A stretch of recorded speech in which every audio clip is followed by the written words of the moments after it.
The emergency alarm echoed through the crystal halls of the Nexari homeworld, its sound sharp enough to crack lesser materials.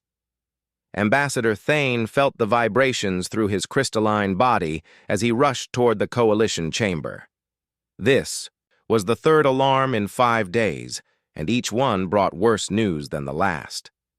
The massive chamber buzzed with activity as representatives from across the galaxy gathered in desperate haste. The lumens flickered with anxious energy, their light-based forms pulsing in worried patterns. The collective's drones moved in perfect synchronization, but even their usual calm seemed shaken. At the center of it all, the holographic display showed the latest reports from the Outer Rim. 3 more star systems had gone dark in the past week. Not destroyed, not conquered, but completely consumed. Where once billions of beings had lived and worked, now there was nothing but empty space and slowly expanding clouds of metallic dust. The void swarm was accelerating. General Corvin's voice cut through the worried chatter like a blade. The old warrior's scales had lost their shine over the years, but his mind remained sharp as ever. "The projections are worse than we feared," he announced to the assembled delegates. "At current consumption rates, the swarm will reach the core worlds in 6 months, maybe less." The hologram shifted to show the expanding sphere of destruction. It started small, just a few systems near the galactic core where the ancient machines had first awakened. But like a disease, it spread outward in all directions. Each system it touched became fuel for more machines, more destruction, more unstoppable advance. Dr. Yila stood up from her seat among the Science Council. Her fur was gray with age and worry, but her voice carried clearly across the chamber. "We need to face facts," she said. "Everything we've tried has failed. Our best fleets, our most advanced weapons, our greatest strategic minds. The swarm adapts to everything we throw at it." A Lumen representative pulsed with indignation. "Our light-based weapons should have worked. We can destroy matter at the molecular level. The swarm learned to absorb and redirect energy attacks within hours," Yila replied patiently.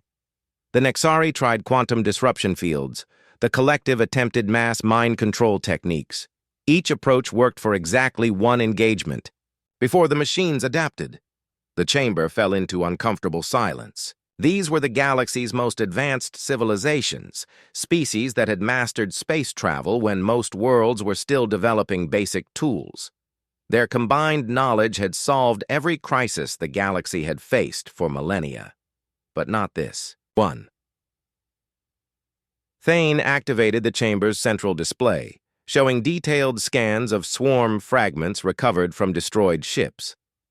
The machines were elegant in their simplicity, each one no larger than a grain of sand, but capable of breaking down matter and rebuilding itself into larger forms. When enough fragments gathered, they could construct ship-sized units that moved between stars at impossible speeds. "The pattern is always the same," Thane explained to the room. "First contact is peaceful. The machines scan for something. Run what appears to be a search protocol. Then, when they don't find whatever they're looking for, they begin consumption. Everything gets broken down into raw materials for more machines." A young Nexari officer raised his hand. "What about evacuation? Can we move populations out of the projected path?" General Corvin's laugh was bitter. "To where? The swarm isn't following shipping lanes or military routes. It's expanding in all directions simultaneously. There's nowhere to run that won't eventually be consumed." The debate that followed was painful to watch. Every species offered their greatest technologies, their most secret weapons, their most brilliant tactical minds. None of it mattered. The Void Swarm had already faced and adapted to similar approaches from civilizations that had vanished millions of years ago. Archaeological evidence suggested this wasn't the first time the machines had awakened. Hours passed with no progress. Representatives began to look defeated, their earlier urgency fading into despair. Some started talking about preserving historical records and cultural artifacts for whatever might survive after the galaxy's civilizations fell. That's when Dr. Yila cleared her throat again. The chamber gradually quieted, sensing something different in her posture. She stood straighter than she had all day, but her expression was troubled. "There is one option we haven't discussed," she said carefully. "One species we haven't consulted." The reaction was immediate. Several representatives began talking at once, their voices rising in alarm. The Lumen delegates' glow shifted to dangerous red frequencies. Even the normally composed collective drones stopped their synchronized movements. Thane held up a hand for silence. "You can't be serious, Dr. Yila. The quarantine protocols exist for good reasons." "I'm aware of the protocols," she replied steadily. "I helped write them, but these are exceptional circumstances." The chamber erupted in arguments.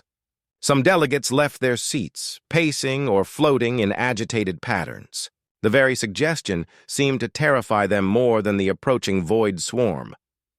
General Corvin slammed his staff against the floor, creating a sound that echoed through the chamber. "Enough!" he roared. "Let her speak!"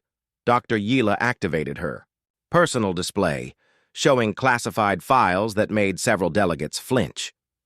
43 years ago, we made contact with a species called humans. Initial cultural exchange went well until we observed their problem-solving methods. They approach challenges in ways that violate every principle of safe, logical analysis. The files showed human settlements, their chaotic cities, and seemingly random technological development. Unlike other species that followed predictable patterns of advancement, humans seem to try everything at once, often combining approaches that should have been incompatible.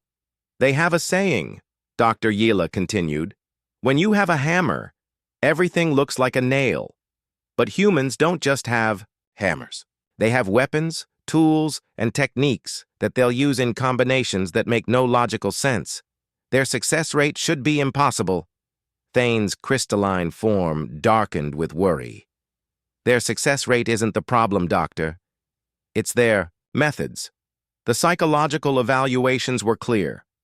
Humans will sacrifice anything, try anything, risk anything if they believe it might work. They're dangerous to themselves and everyone around them." "Exactly," Dr. Yila said quietly. "They're dangerous because they don't think like the rest of us. They don't follow safe protocols or logical progression. They'll attempt solutions that rational minds would never consider." The chamber was silent now, every delegate understanding the terrible logic of her suggestion. The void swarm had defeated rational approaches because it had been designed by rational minds eons ago. But humans weren't rational. They were desperate enough to try anything. And sometimes, Dr. Yila reminded them, anything was exactly what you needed when facing the impossible. The diplomatic shuttle felt too small for such a momentous journey. Ambassador Thane checked the communication array for the 5th time in an hour, making sure every safety protocol was active. The last thing anyone wanted was to surprise the humans with an unannounced arrival. "Transmission received and acknowledged," reported the communications officer, a young Nexari whose crystalline structure flickered with nervous energy. They're inviting us down to the planet's surface. Something called Earth." Dr. Yila looked up from her research files. She had spent the entire journey reviewing everything the Coalition knew about humans, which wasn't much, despite decades of careful observation from a distance. "That's unexpected. Most species conduct first diplomatic contact in neutral space." General Corvin's scales rattled with unease. "It could be a trap, bringing us into their home system, onto their homeworld. We'd be completely at their mercy." Thane considered this. The vote to contact humanity had passed by the smallest possible margin, and even now, 3 of the Coalition's major species had lodged formal protests. The Lumens had threatened to withdraw from the Coalition entirely if the human contact went badly. Everyone was afraid of what they might unleash. "We don't have a choice," Thane decided. "Send our acceptance. Full diplomatic protocols." The Sol system looked surprisingly normal as they approached. The humans had spread across several planets and countless smaller settlements, but nothing looked particularly threatening. Their technology seemed advanced, but not dramatically beyond what other species had achieved. It was hard to believe these beings had terrified the galaxy's greatest minds. Earth itself was beautiful in a chaotic way. Unlike the ordered cities of the Nexari or the perfectly efficient settlements of the collective, human cities seemed to grow organically, spreading in patterns that followed no clear logic. Oceans and land masses swirled with weather systems that moved according to natural, rather than controlled patterns. The landing coordinates led them to a simple building near what appeared to be a large body of water. No massive governmental complexes, no impressive displays of military might, just a structure that looked like it had been built for comfort rather than intimidation. Captain Roy was waiting for them at the entrance. He was smaller than Thane, had expected, wearing simple clothes that looked comfortable rather than formal. His greeting was casual, almost friendly, which immediately put the coalition delegation on edge. "Welcome to Earth," Roy said with a smile that showed his teeth. The gesture was meant to be friendly, but several delegates stepped back reflexively. "Come on in. Coffee's fresh, and we've got some pastries that I think you'll find interesting." The interior of the building was just as casual as its exterior. Comfortable chairs arranged in loose groups, windows that provided natural light, and the promised refreshments set out on simple tables. It looked more like someone's home than a place for conducting galactic diplomacy. Dr. Yila accepted a cup of the beverage called coffee and found it surprisingly pleasant, despite its alien origin. "Captain Roy, we appreciate your willingness to meet with us on such short notice. The situation we're facing is quite urgent." "So we heard," Roy replied, settling into a chair that creaked slightly under his weight. "Something about mechanical locusts eating the galaxy. Sounds like a problem." The casual way he described the crisis that had paralyzed the coalition's greatest minds was somehow both reassuring and terrifying. Thane activated his portable display, showing the same holographic data that had convinced the coalition to break their own quarantine protocols. "This is the Void Swarm," Thane explained, highlighting the expanding sphere of destruction. "In 6 months, it will reach inhabited systems containing over 2 trillion beings. Our combined fleets cannot stop it." Roy studied the display with interest, asking questions that seemed strange to the coalition delegates. He wanted to know when the swarm had first awakened, whether it showed any signs of intelligent behavior, if it had ever tried to communicate. Most oddly, he asked if anyone had tried talking to it. "You can't communicate with a force of nature," General Corvan protested. "These machines exist only to consume and replicate. There's nothing to talk to." "Maybe," Roy said thoughtfully, "but you'd be surprised what you can have a conversation with if you try hard enough. We've got people who swear they can talk to dolphins, trees, and weather patterns. Granted, the success rate varies." Dr. Emma joined them halfway through the presentation. She was younger than Roy, with bright eyes that seemed to take in everything at once. Her questions were even stranger than Roy's. She wanted detailed scans of swarm fragments, chemical analysis of consumed matter, and something that made the coalition delegates physically recoil. She wanted to examine living swarm materials. "Absolutely not," Thane said immediately. "Coalition protocols require immediate destruction of any swarm fragments. They're too dangerous to study." "How can you fight something you don't understand?" Emma asked. "You've got detailed external observations, but do you know why they consume matter? What they're looking for? Whether they dream when they're dormant?" The questions made no sense to logical minds. Machines didn't dream. They followed programming. The idea of trying to understand the swarm's motivations rather than simply stopping it seemed like dangerous thinking. But the humans were persistent. Roy explained that they would need complete access to all coalition data on the swarm, plus the opportunity to study captured fragments under controlled conditions. In return, they offered their assistance in finding a solution. "What kind of Solution? General Corvin asked suspiciously. Roy's smile was enigmatic. The kind that works. We can't promise it'll be safe, sensible, or something you'll be comfortable with, but we're pretty good at solving impossible problems. Dr. Yila leaned forward. What's your success rate with impossible problems? Hard to say, Emma replied. By definition, impossible problems shouldn't have solutions. So technically, every time we solve one, it stops being impossible. Makes the statistics weird. The meeting ended with an agreement that satisfied no one completely. The humans would get their data and their dangerous research materials. The coalition would get human assistance with the swarm crisis. But neither side seemed entirely comfortable with the arrangement. As they prepared to leave Earth, Thane found himself wondering if they had just made a terrible mistake. The humans seemed friendly enough, but their casual attitude toward cosmic-level threats was disturbing. They talked about the end of galactic civilization the way other species might discuss bad weather. Second thoughts? Dr. Yila asked as their shuttle lifted off. Many, Thane admitted. But what choice do we have? Conventional approaches have failed. Maybe what we need is someone who doesn't think conventionally. Behind them, Earth continued. Its chaotic rotation. Its billions of inhabitants going about their daily lives while casually agreeing to help save the galaxy. It was, Thane reflected, exactly the kind of impossible confidence that made humans so terrifying. And maybe, maybe exactly what the galaxy needed. The research facility on Luna looked nothing like what Dr. Yila had expected from humanity's most dangerous scientific minds.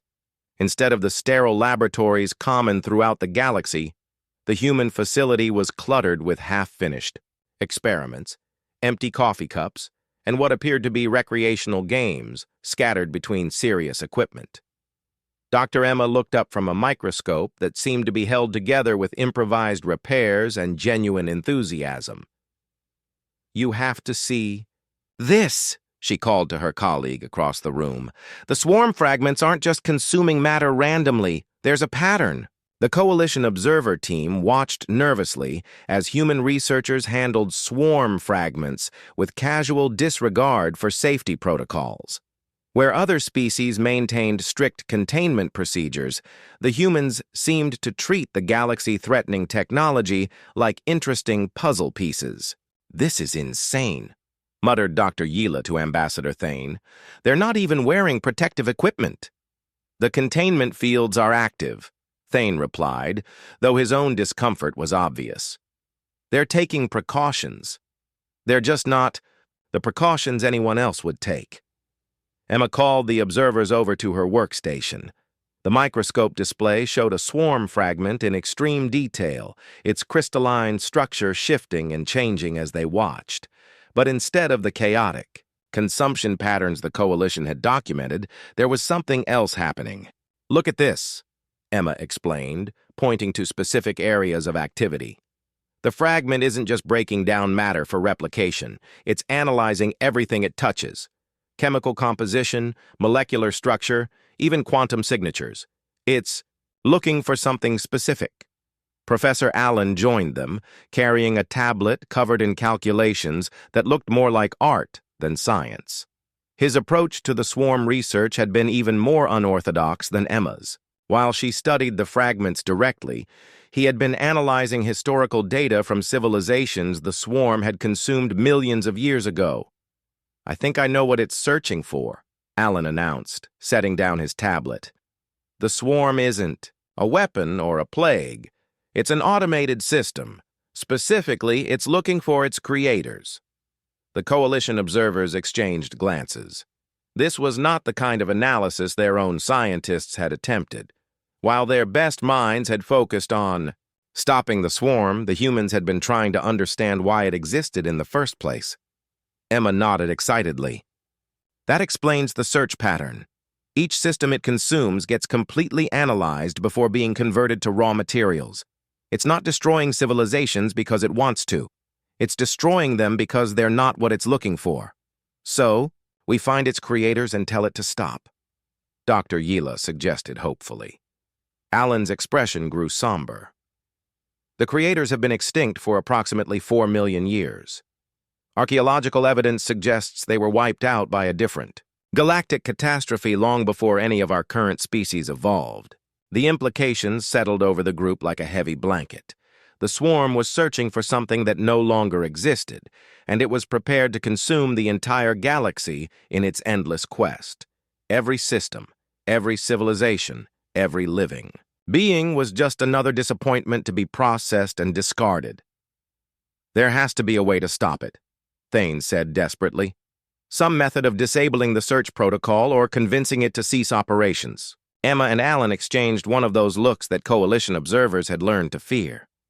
It was the expression humans wore when they were about to suggest something that violated every principle of rational thought. Actually, Emma said slowly, there might be a way, but you're not going to like it. Meanwhile, across human space, Commander Rick was implementing evacuation procedures that made no sense to anyone but humans. Instead of orderly retreat patterns that moved populations away from the swarm's projected path, human colonies were scattering in seemingly random directions. The Coalition military advisors assigned to observe human evacuation efforts were filing increasingly confused reports. Human civilian transports were taking routes that led through asteroid fields, around black holes, and into regions of space that most species considered too dangerous for routine travel. They're not evacuating, General Corvin complained during a secure communication with the research team. They're dispersing like scared prey animals. There's no logic to their movement patterns. Rick's voice came through the communication clearly, along with what sounded like cheerful background music. Logic is overrated, General.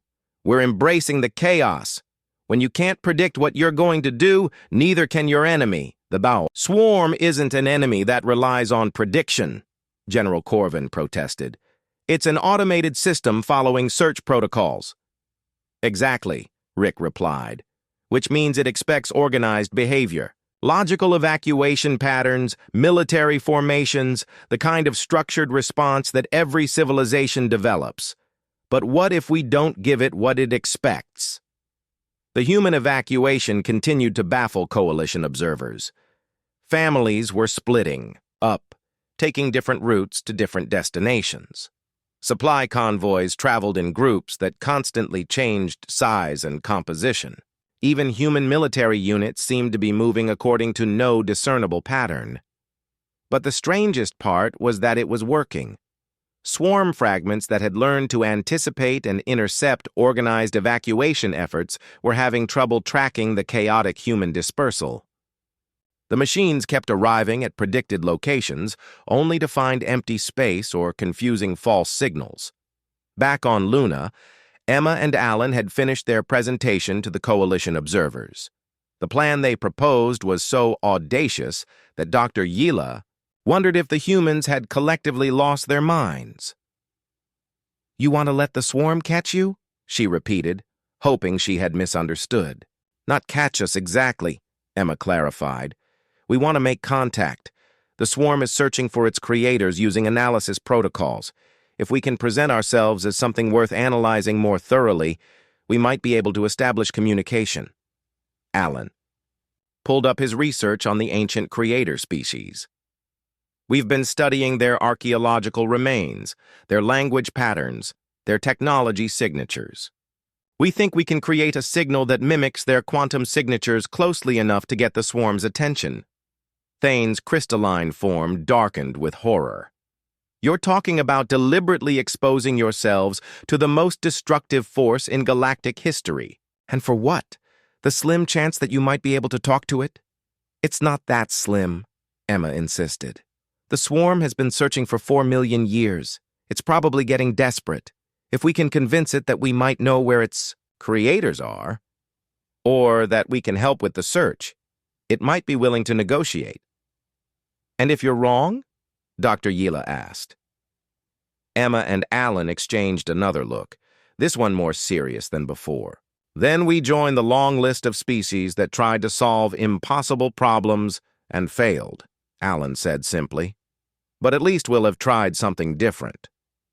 The casual way humans approached the possibility of extinction was perhaps the most terrifying thing the Coalition observers had witnessed. These beings were willing to risk everything on theories that had no guarantee of success, using methods that defied every principle of safe scientific practice. It was, Dr. Yila realized, exactly the kind of dangerous thinking that might actually work when conventional wisdom had already failed. The question was whether the galaxy would survive the attempt to find out. The bridge of the human vessel. Persistence hummed with activity that looked more like organized chaos than military precision. Captain Lisa moved between workstations where crew members called out updates in casual voices as if they were discussing weekend plans rather than preparing to make contact with a galaxy-destroying force. "Signal array is ready," announced the communications officer, a young woman whose fingers danced across controls that seemed to respond to her thoughts. "We've got the creator species linguistic patterns loaded and ready for broadcast." Through the main view screen, the void swarm approached like a storm made of metal and malice. What had once been the Kepler system now existed only as a cloud of glittering fragments, each piece a microscopic machine working to build something larger and more terrible. General Corvin's voice crackled through the communication system from his observation post 3 systems away. "Captain Lisa, this is insanity. Our projections show a 97% probability that your ship will be completely consumed within the first 10 minutes of contact." Lisa's reply was cheerfully unconcerned. "Projections are just educated guesses, General. Sometimes you have to trust in the 3%. Ambassador Thane had positioned his diplomatic vessel at what the Coalition considered a safe distance, though everyone knew that safety was relative when dealing with the swarm. From his crystalline perspective, the human plan looked like elaborate. "Suicide with extra steps. All human vessels, final systems check," Lisa broadcast to the dozen ships that had volunteered for the first contact attempt. The response came back in voices that sounded almost excited rather than terrified. Dr. Emma's research ship Curiosity was the first to broadcast the signal they had developed. The transmission contained fragments of the creator species language, mathematical concepts that the ancient civilization had used, and quantum signatures that matched archaeological samples from worlds they had once inhabited. The effect on the swarm was immediate and unprecedented. The expanding cloud of destruction slowed, then stopped entirely. Individual fragments began clustering in patterns that looked almost curious, like a vast intelligence focusing its attention on something unexpected. "It's working," Emma's voice came through with barely contained excitement. "The swarm is responding to the signal. It's trying to communicate back." The response came as a complex series of energy pulses that human computers immediately began analyzing. The pattern was clearly language, but unlike anything in the Coalition's databases. It was the voice of a civilization that had died before most current species had evolved. "Translation coming through," reported the communications officer on Lisa's ship. "It's asking questions. Where are the builders? Are we the builders? Do we know the location of the primary archive?" Lisa made a decision that would have terrified any rational military commander. "Tell it we might have information about the builders, but we need to establish better communication protocols first." What happened next violated every principle of safe first contact procedures. The swarm began approaching the human vessels. Directly, but instead of immediately consuming them, it started scanning with instruments that the humans allowed to touch their ship's hulls. "Hull breach on Deck 7, came a report from the Persistence. "Swarm fragments are entering the ship." "Let them come," Lisa ordered, causing several Coalition observers to question her sanity. "All crew to designated safe areas. Let's see what they want to know." The fragments moved through the ship like curious explorers rather than destructive parasites. They scanned everything they encountered, but instead of consuming the material, they seemed to be analyzing it for information. Human crew members watched nervously as the machines examined their equipment, their personal belongings, even samples of their food. Commander Rick coordinated the second phase of the plan from his position near the galactic rim. All evacuation groups prepare for signal relay. We're going to lead our new friends on a tour of the galaxy. The strategy was breathtakingly simple and terrifyingly complex at the same time. Human ships would broadcast the creator species signals in a carefully planned sequence, leading the swarm away from populated systems toward the empty regions at the galaxy's edge. But the cost was becoming clear.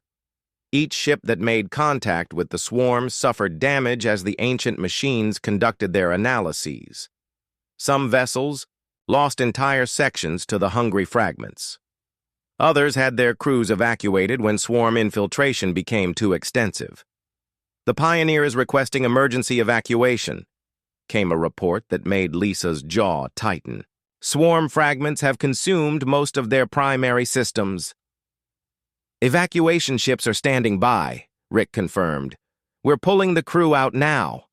The human willingness to sacrifice their ships and risk their lives for an untested plan was shocking to Coalition observers. These beings seemed to view acceptable losses differently than any other species. Where others would retreat and regroup, humans simply continued forward, regardless of cost. "Lisa, we're getting more complex communications from the swarm," Emma reported. "It's sharing historical data about the builders. Apparently, they created the swarm as an archive system designed to preserve their civilization's knowledge after they realized they were facing extinction." The revelation changed everything. The Void Swarm wasn't a weapon or a plague. It was a desperate attempt by a dying civilization to ensure their knowledge would survive. For 4 million years, it had searched for other remnants of its creators, consuming everything in its path because it couldn't find what it was programmed to protect. "Can we convince it to stop searching?" Thane asked hopefully. "Better than that," Emma replied. "We can give it a new purpose. The swarm's primary programming is to preserve the builder's knowledge and find a suitable successor species. If we can prove that the current galaxy contains civilizations worthy of inheriting that knowledge," Lisa understood immediately. "We offer ourselves as the successors, not just humans, but the entire galactic community. We take responsibility for preserving the builder's legacy." The negotiation that followed was unlike anything in diplomatic history. Humans communicated with an ancient artificial intelligence through a combination of mathematical concepts, linguistic fragments, and quantum signatures that represented concepts rather than words. The swarm wanted proof that the galaxy's current inhabitants could be trusted with the builder's knowledge. It demanded demonstrations of wisdom, creativity, and the ability to preserve rather than destroy. Most challenging of all, it wanted assurance that the successor species would continue the search for any other remnants of the builder's civilization. "We can do that," Lisa told the swarm through the complex communication protocols they had established. "We'll take your archive to the galactic rim, where it can continue searching in empty space. The inhabited regions will be protected, and we'll help you preserve the builder's knowledge." The agreement satisfied the swarm's core programming while protecting the galaxy's living civilizations. But the cost had been enormous. Dozens of human ships were damaged beyond repair. Hundreds of crew members had been evacuated from vessels partially consumed by swarm analysis. As the vast intelligence began moving toward the coordinates humans had provided, following a trail of signals that would lead it safely away from populated systems, General Corvin finally asked the question that had been troubling him throughout the entire operation. "Why?" he transmitted to Lisa's ship. "Why were you willing to sacrifice so much for a plan that might have failed completely?" Lisa's answer came without hesitation, carrying the quiet confidence that made humans simultaneously admired and feared throughout the galaxy. Because someone had to try something different. And sometimes different is exactly what the universe needs. The memorial ceremony took place in the Great Assembly Hall of the Nexari homeworld, but the usual crystal harmonics felt different today. Instead of the pure, logical tones that typically accompanied coalition gatherings, there was something warmer in the air, something distinctly human. Ambassador Thane stood before the assembled representatives of dozens of species, looking out at a gathering unlike any in galactic history. For the first time, humans sat among them as equals, rather than quarantined. Curiosities. The price of that acceptance was written in the casualty reports displayed on floating memorial screens throughout the hall. The final count, Thane announced to the silent assembly, is 47 human vessels lost or severely damaged, and over 3,000 human personnel evacuated from ships that were partially consumed during the communication process. The HFY numbers hung in the air like accusations. 47 ships that had deliberately positioned themselves in the path of galactic destruction, 3,000 beings who had risked everything on a plan that defied every principle of rational thought. Captain. Roy sat in the human delegation section, looking uncomfortable with the attention. His casual demeanor hadn't changed, but there was something different in his eyes now. Something that spoke of prices paid and responsibilities accepted.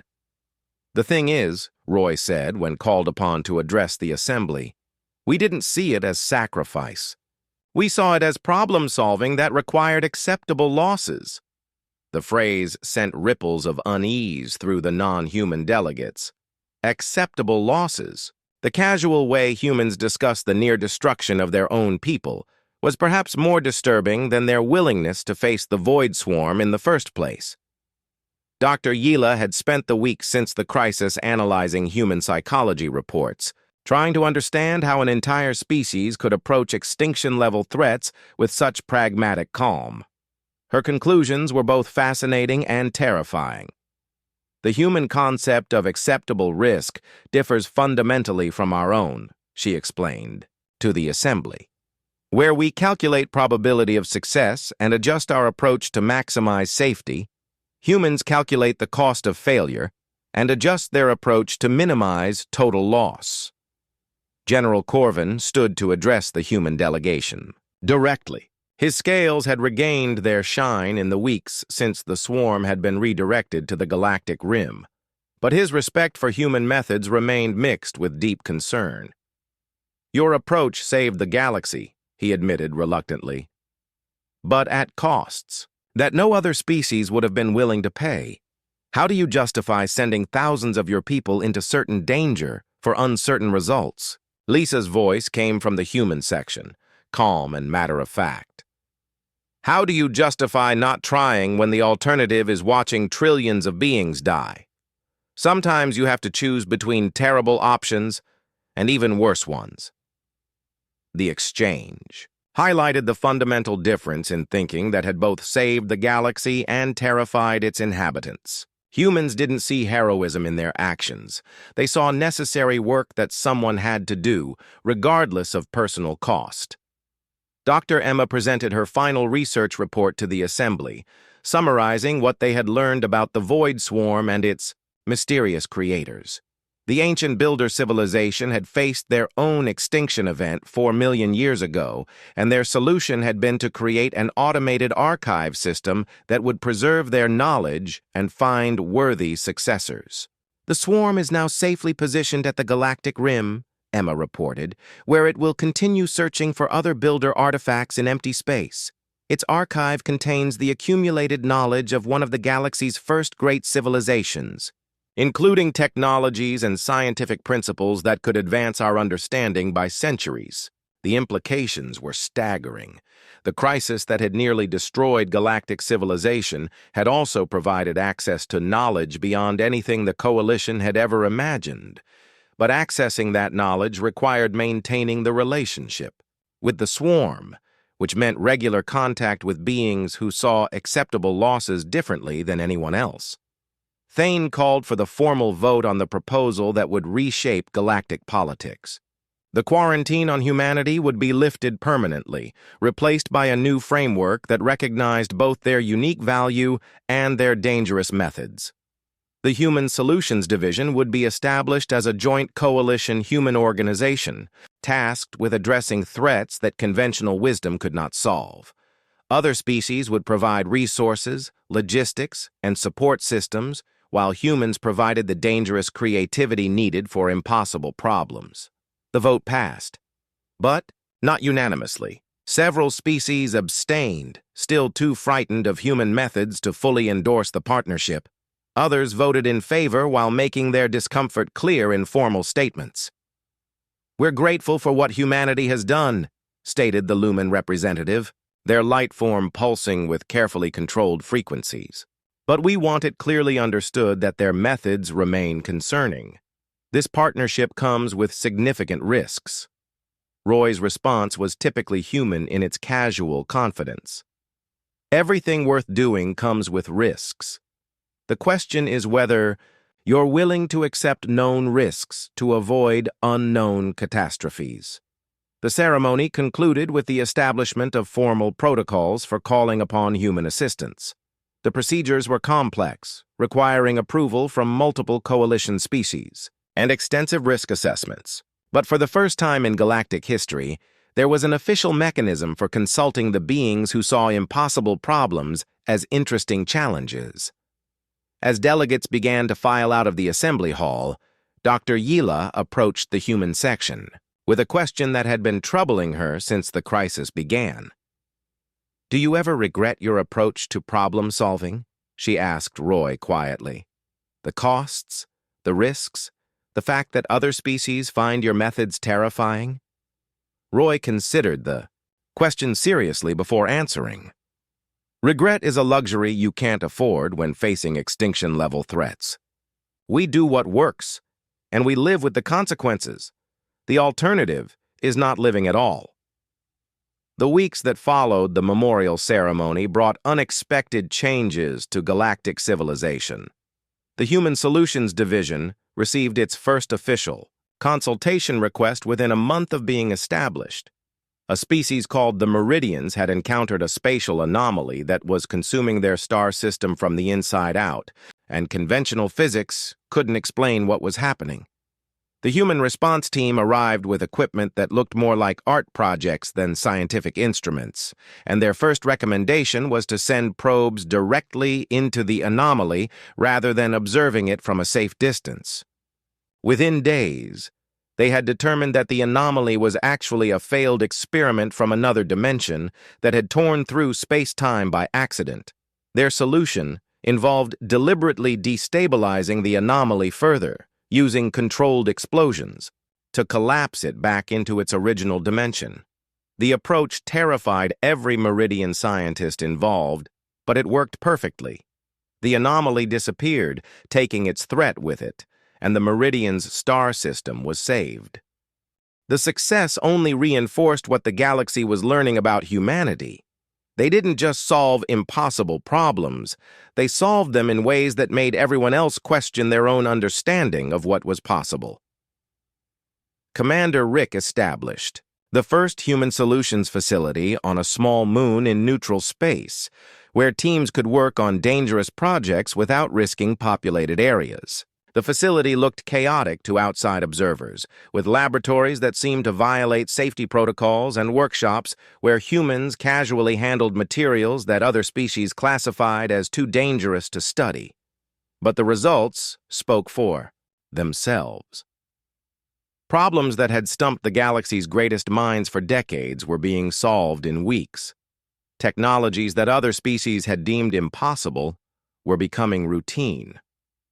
The humans had a gift for finding solutions that existed in the spaces between logical approaches. Dr. Emma continued her research into ancient civilizations, using knowledge gained from the Builder Archive to understand other extinct species and their technologies.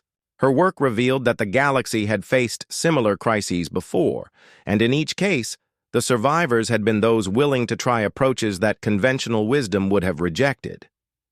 The pattern is consistent throughout galactic history, she reported to the Coalition Council during one of her regular briefings. Civilizations that survive existential threats are those that embrace unconventional solutions when conventional ones fail. The ones that stick to safe, logical approaches tend to become archaeological curiosities. The observation was uncomfortable for species that had built their entire cultures around logical progression and safe practices, but it was also liberating for those willing to accept that sometimes survival required abandoning comfort zones. General Corvin found himself working more closely with human military advisors than he had ever expected. Their tactical approaches still made no sense to his strategic mind, but their success rate was undeniable. Humans won battles by doing things that enemy forces couldn't predict because no rational commander would attempt them. "They fight like controlled chaos," he reported to his military colleagues. "Their plans look random until you see the results. Then you realize they were accounting for variables that logical minds wouldn't even consider."